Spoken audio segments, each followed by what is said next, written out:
Alguma vez já parou para pensar no que significa ter que assumir o lugar de uma verdadeira lenda? Pois é, essa é a história de Eliseu, um homem que parece comum, mas que foi chamado para uma jornada extraordinária.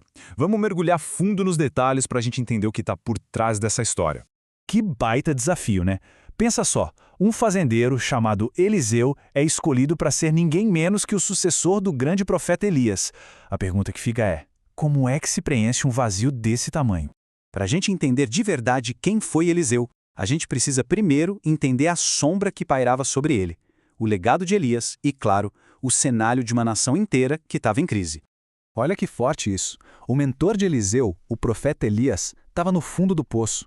Mesmo depois de uma vitória espetacular, ele se sentia completamente sozinho, derrotado, perseguido. É um lembrete poderoso de que até os maiores heróis têm seus momentos de desespero, né? Mas olha que interessante, onde Elias estava vendo um ponto final, Deus já estava escrevendo o próximo capítulo.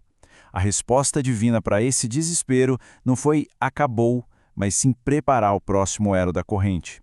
A missão era maior que uma pessoa só. E é essa transição que nos leva para um dos momentos mais simbólicos e, sem dúvida, mais decisivos de toda essa narrativa, o chamado de Eliseu. O chamado não veio com um grande discurso, sabe? Veio com um gesto. Simples, mas carregado de um significado imenso. Ao jogar o manto sobre Eliseu, Elias estava, na prática, transferindo sua autoridade, sua unção. Não tinha como confundir. E é super importante a gente notar isso aqui.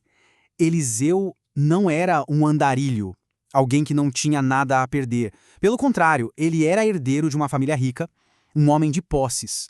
O fato dele ser chamado enquanto estava lá trabalhando torna o que ele faz em seguida ainda mais, uau, impressionante. E a resposta dele foi imediata, foi radical. Pensa nessa sequência de ações. Ele não pensou duas vezes, não ficou negociando. Ele simplesmente foi lá e agiu com um compromisso total. Queimar o arado, isso aqui é muito poderoso. Não foi só um churrasco de despedida, entende? Foi ele queimando as pontes com a vida antiga. Foi a declaração de que não tinha como voltar atrás. Era um ponto sem retorno. E aí a gente chega num momento crucial, um pouquinho antes da partida de Elias. Eliseu faz um pedido bem famoso, mas que, olha, muita gente entende completamente errado. O que exatamente ele queria dizer com porção dobrada? Será que ele estava pedindo para ser 2 vezes mais poderoso que seu mentor? Uma espécie de pedido arrogante? Então, o ponto-chave é este. Não era um pedido egoísta por mais poder. Era um termo legal da época, um pedido pelo direito do filho primogênito. Ele estava pedindo a herança espiritual, a responsabilidade de continuar o trabalho de Elias. Ele queria ser reconhecido como sucessor legítimo. E como sucessor legítimo, o ministério de Eliseu foi marcado por muitos milagres. Só que esses atos não eram só demonstrações de poder, tipo um show. Eram, na verdade, lições práticas, parábolas em ação. Cada milagre dele tinha uma mensagem por trás. Purificar a água com sal mostrava que Deus pode curar a origem dos problemas de uma comunidade. Fazer um machado flutuar revelava um cuidado divino até com as pequenas ansiedades do dia a dia. Eram lições sobre graça, provisão, sobre um Deus que se importa. Tá, então, qual é o saldo final? Qual o legado deixado por esse fazendeiro que se tornou um dos maiores profetas da história? O ministério de Eliseu não foi um foguete que sobe e apaga rápido. Foi uma presença constante, firme, que durou mais de 50 anos.